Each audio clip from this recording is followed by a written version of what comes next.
Hello everyone, আমি তানিয়া আর আমি আজকে নতুন একটি ভিডিও নিয়ে চলে এসেছি। আর এটা হলো আমাদের ইন্টার্নশিপ ডে ট্যুর ভিডিও, মানে আজকের ভিডিও।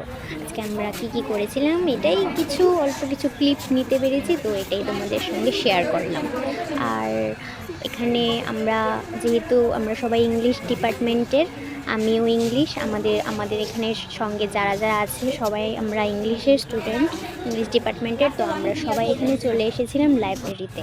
এটা ছিল বীরচন্দ্র স্টেট সেন্ট্রাল লাইব্রেরি। তো এখানে এসে আমরা বইয়ে অনেক অনেক কিছুই এখানে দেখছিলাম। সবাই ফটো ভিডিও করে নিচ্ছিল, এগুলো আমাদের কাজে লাগবে, আমাদের প্রয়োজনীয় তথ্য। তো এখানে আমরা সেকশনস, তারপরে কতগুলো বই আছে, কোন সেকশনে কোন বই আছে, এগুলি সবাই অবজার্ভ করছিল, সাথে ফটো ভিডিও নিয়েছিল। আমাদের এক্সটার্নাল ইন্টারনাল সবাই আমাদের সাথেই ছিল। তো তোমাদের ভিডিওটা কেমন লাগলো অবশ্যই জানাবে। Thanks for watching guys, tata.